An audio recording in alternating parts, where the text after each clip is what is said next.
My name is Charles Beard, Mr. Beard to hundreds of students still in town, people I see.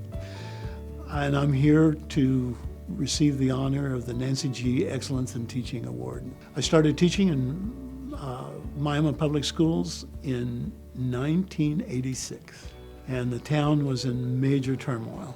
It was a big change of time.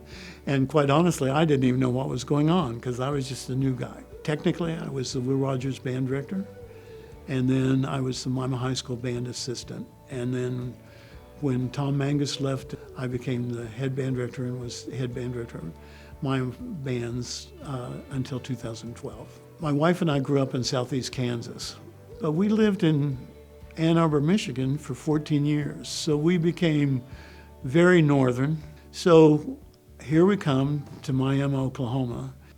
A man named Tom Mangus invited me to be his teaching partner. And the Miami Band program was in a total rebuilding situation at the time. It had a tremendous history before, but the band was down to 30 students. Tom and I, same age, same skill levels, both professional musicians, and just a deep respect for each other. And Tom and I became lifelong friends. In 1996 was Toy Harris, and that was another very fortunate thing. The concept of Miami Bands was team teaching.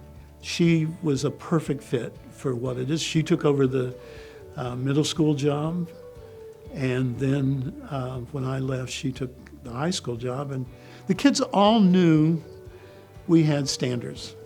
They want consistency, and they want to know that they're cared about. The goal was just to teach kids how to be successful.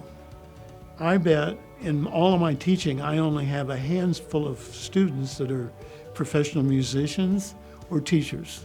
On the other hand, we've got many, many students that are professionals, and they're successful leaders in their community.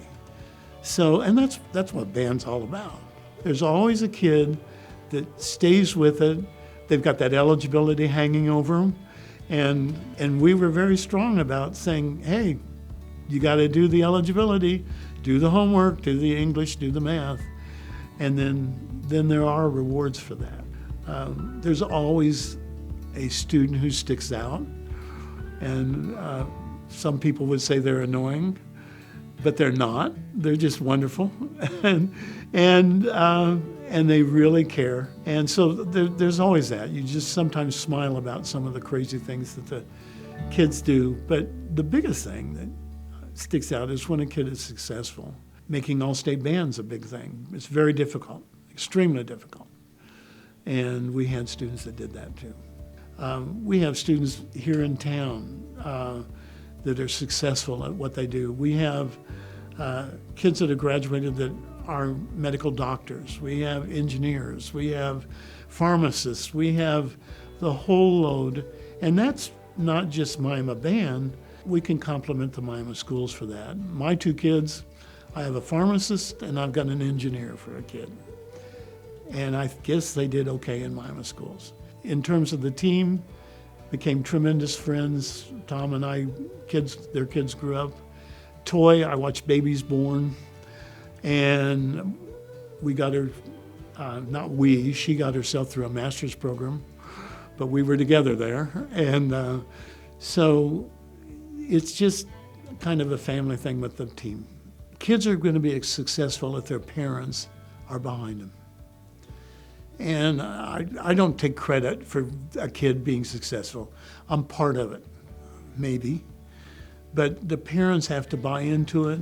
They have to be encouraged. In terms of band, the parents that show up for all these trips and all these concerts and are there to help kids sell and all that, that's part of a growing band program, and that's part of the success that we have. I have to thank my lovely wife. Spouses put up with an awful lot. There's hours and hours of us being gone. And my wife, Tana, I really question she would have been so tolerant if she weren't a phenomenal musician herself. But I'm so appreciative of her, and then my kids. But definitely, she's what I am.